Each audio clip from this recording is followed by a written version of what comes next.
Bienvenue dans cet épisode 2. Vous vous souvenez sans doute comment dans l'épisode 1, j'ai introduit le réel comme cette présence indescriptible, floue dans les rêves, mais qui n'est pas un vide, qui est quelque chose, simplement qu'on ne peut pas décrire, qu'on ne peut pas nommer. Eh bien aujourd'hui, je vais essayer de montrer comment, à partir du réel, c'est-à-dire à partir des traces des perceptions, l'appareil psychique fabrique des représentations qui, à leur tour, nous permettront de construire ce que nous appelons la réalité.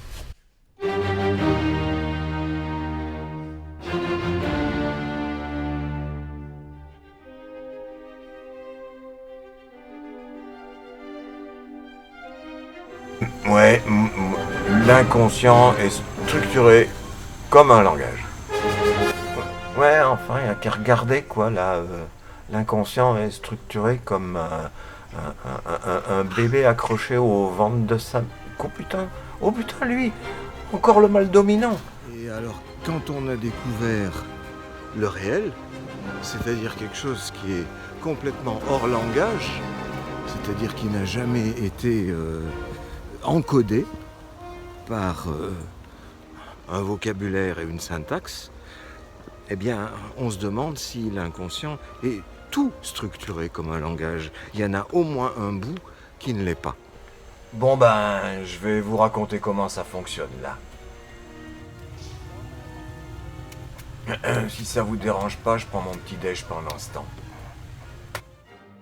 Alors là, c'est lui qui me regarde, là, le professeur docteur, et là, c'est la machine psychique qui va fonctionner. D'abord, les organes des sens perçoivent. Ça pourrait être la vue, mais ça peut être l'ouïe ou le goût ou tout ce qu'on veut. Ensuite, ça s'inscrit dans la mémoire, là dans le triangle jaune. C'est le réel dont j'ai parlé qui s'inscrit là. Mais il s'y inscrit seulement à l'état de traces illisibles. Ces traces subissent ensuite un encodage par le symbolique. Et c'est seulement à ce moment-là que nous avons une représentation. En fait, je ferais mieux de la représenter comme ceci, avec une couleur différente, qui est la couleur de la subjectivité. La représentation n'est pas le décalque exact, ni de la perception, ni du réel. Et c'est à cet instant que se produit ce phénomène que nous appelons conscience. C'est donc avec la perception et la représentation que nous construisons ce qui s'appelle la réalité. Bon, moi j'ai fait mon job, je me tire. Bon, bah, s'il s'en va, on va faire sans lui. Hein. Alors, on va passer maintenant à un peu plus d'abstraction. Alors, c'est ça, faire de la théorie. Hein. C'est essayer d'aller vers une abstraction qui puisse être universalisable. On est parti d'un rêve, c'est la pratique du sommeil. Ensuite, la pratique de l'analyse du rêve. Et cette pratique de l'analyse du rêve nous a montré comment le symbolique essayait de faire des images, des représentations à partir du réel. Alors, dans le rêve, il s'agit de traces réelles venant vraisemblablement d'une époque extrêmement ancienne, l'époque où je ne parlais pas, sans aucun doute. Et ces traces sont restées là, dans la mémoire, et depuis l'âge que j'ai, le symbolique s'acharne à essayer de les faire rentrer dans le codage qui est le sien. Mais il n'y parvient pas. Parce qu'à l'époque où ces traces ont été enregistrées, eh bien, il n'y avait pas ce codage. Je ne l'avais encore pas intégré dans ma mémoire. La fonction codage n'était encore pas intégrée, c'est-à-dire la fonction symbolique. Donc on va voir ça d'une manière un peu plus abstraite maintenant, avant de revenir au rêve, bien entendu. À partir des traces perceptives qui sont le réel, le symbolique trace un cadre, qui est le contour de l'objet, ou un cadre beaucoup plus abstrait d'ailleurs. Certains disent que c'est le mot qui trace le cadre. C'est la représentation de mots chez Freud qui s'associe à une représentation de choses. C'est un peu plus compliqué que ça. Quand on dit cadre, on pense tableau. comme ce tableau qui représente mon grand-père. Mais enfin, c'est pas le singe de tout à l'heure, évidemment, et on n'en a rien à faire, donc on passe à l'abstraction. Le cadre dont il s'agit avec le symbolique, ce n'est pas un cadre de plein, comme le cadre de bois doré qu'on vient de voir, c'est un cadre de vide. C'est pour ça que je l'ai représenté en blanc dans tous les schémas qui ont précédé et dans tous ceux qui vont suivre. C'est un cadre de vide, vide au sens d'une articulation. C'est ce qui établit une différence entre un objet et un autre, ou un objet et son environnement. Si vous voulez, en mathématiques, c'est la partie vide.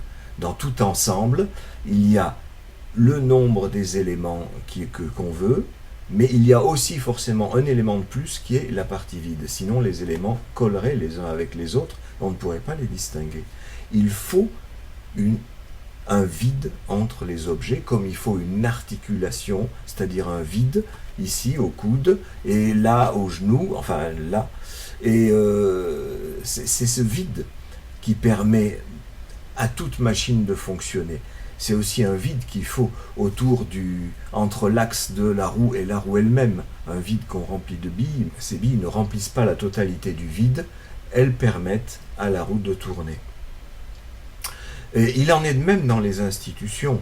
La plupart des institutions que j'ai fréquentées, qu'est-ce que je dis la plupart? Toutes, prennent le cadre pour quelque chose de rigide. Ils le prennent pour quelque chose de plein, comme le cadre doré qui entoure mon grand-père. D'ailleurs, ça vient en général des grands-pères. On respecte ce qu'ils ont fait et on ne sait pas innover. Parce que le cadre, en psychanalyse en particulier, c'est ce vide de la parole qui fait que on ne rigidifie pas une règle, on en discute. Par exemple, être allongé ou pas allongé. C'est pas une question de on allonge les névrosés, on n'allonge pas les psychotiques, ça c'est complètement absolument pas dans ma sphère de réflexion. C'est j'en discute avec les gens. Je leur propose le divan, si ça leur convient, ils vont sur le divan, si ça leur convient pas, ils restent assis. Et ça peut changer en cours d'analyse, ça peut même changer en cours d'une séance. Qu'est-ce que ça peut faire? Pour le paiement, c'est la même chose, on en discute. Ce n'est pas quelque chose qui s'impose, qui tombe du ciel comme ça, comme si c'était justement un cadre en bois, boum, qui vous tombe sur la tête. Dans certaines institutions, j'ai été viré parce que je ne faisais pas des séances de 3/4 d'heure. Je m'adaptais parce que certains enfants ne tenaient pas en place. J'étais obligé de m'adapter et de les garder que quelques minutes. Et d'autres, au contraire, il leur fallait énormément de temps pour s'y mettre. Et ils pouvaient rester silencieux pendant très longtemps. Mais ça me finissait par venir, donc je savais qu'il leur fallait du temps. Donc c'est quelque chose qui se discute. C'est la parole. Et ça peut être très malléable.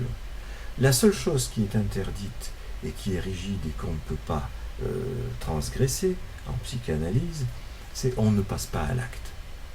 Mais toutes les modalités, le temps de séance, le paiement, le divan, pas le divan, des jouets pour les enfants, pas des jouets, de la pâte à modeler, pas de la pâte à modeler, enfin, tout est possible.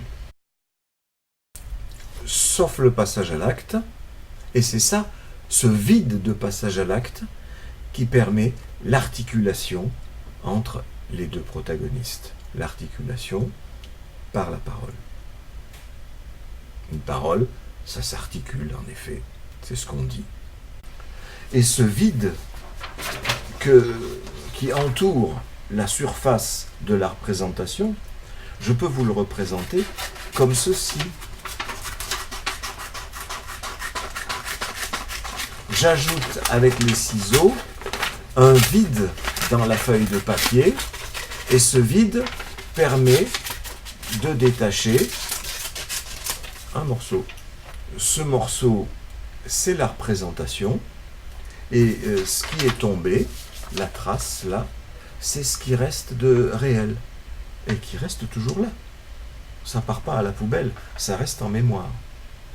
Et cette représentation, vous voyez qu'elle a deux faces. Je les ai encore pas coloriées, mais on va le faire. Alors, le réel qui reste, c'est ça, bien entendu, mais ça, là au milieu, c'est ça le symbolique. C'est le trou que j'ai ajouté autour et qui, par extraction de la représentation, la rondelle de papier, eh bien, ça nous donne une idée de ce qu'est le symbolique. Voilà, le symbolique, c'est le trou. Eh bien, ce trou, on peut le constater de diverses façons. J'ai déjà parlé de l'articulation. Je peux parler aussi de cet entourage de l'objet qui est devenu représentation. C'est le trou d'une négation aussi, c'est-à-dire que si je dis que cette représentation c'est le singe, eh bien ça fait référence également à tout ce que le singe n'est pas. Désigner quelque chose positivement, c'est aussi négativer en sous-entendu toutes les autres représentations, c'est-à-dire tous les autres mots et concepts du langage. Donc c'est cette négation qui est de l'ordre du symbolique. Donc c'est tout cet environnement que j'ai représenté ici par un mur de briques, toutes les briques qui composent la réalité, qui sont nécessairement là comme support de cette brique que je détache, le singe, pour pouvoir vous en parler. Actuellement, la brique que je détache, c'est l'entourage de chaque brique qui est le symbolique. C'est ça que j'essaye de nommer. Donc nommer ce qui est un trou, c'est difficile, il faudrait faire un trou autour du trou, et d'où la difficulté. Une autre façon encore de concevoir le trou, c'est l'absence. C'était la négation. Maintenant, je vous parle de l'absence. Tout le monde sait ce qu'est un symbole. Par exemple, ça, c'est le symbole de la République française. Eh bien, si je considère simplement la représentation qui est ici, vous voyez un morceau d'étoffe avec 3 couleurs. Bien, ça, c'est une représentation, comme singe. Mais en plus, c'est le symbole de quelque chose qui n'est pas là, qui est dans le trou, c'est la République française, dont on peut se demander où elle est d'ailleurs. Certains pourront dire elle est au Palais Bourbon, d'autres diront elle est dans les frontières géographiques de la France, elle est dans le peuple français, chacun aura sa définition, mais en tout cas elle est ailleurs, elle n'est pas dans le bout d'étoffe lui-même. De même le singe, je pourrais dire que, après tout, si j'étais hindouiste, il représente Hanuman, une des figures les plus respectées chez les gens de l'Est. Mais ce n'est pour nous, c'est un singe. Voilà. Donc il y a toute cette souplesse qui renvoie de toute façon à de l'absence, à quelque chose qui n'est pas là, qu'il faut faire venir par des mots, mais aussi par d'autres images. On peut mettre côte à côte d'autres images pour faire comprendre que le singe est représentant de Hanuman ou que le drapeau français est représentant de la République française. Donc on peut représenter une représentation d'une manière théorique par cette forme la plus simple qui soit, quelque chose qui se détache d'un environnement, une rondelle verte, dont il faut penser qu'elle a une autre face. Cette autre face, c'est ce que la représentation pourrait représenter d'autre. Et on peut représenter cette absence dans la représentation, on peut la représenter sur les deux faces par le fait qu'il y a un trou. Il y a un trou dans la représentation, il n'y a pas seulement le trou extérieur qui était le réel, qu'on a laissé tomber, il y a au centre un trou interne qui fait partie du langage, qui fait partie du symbolique, qui est le symbolique comme tel, qui rappelle que il y a quelque chose qui n'est pas là, au sein de ce qui est là. Et ce quelque chose qui n'est pas là, ça va nous renvoyer forcément au phallus.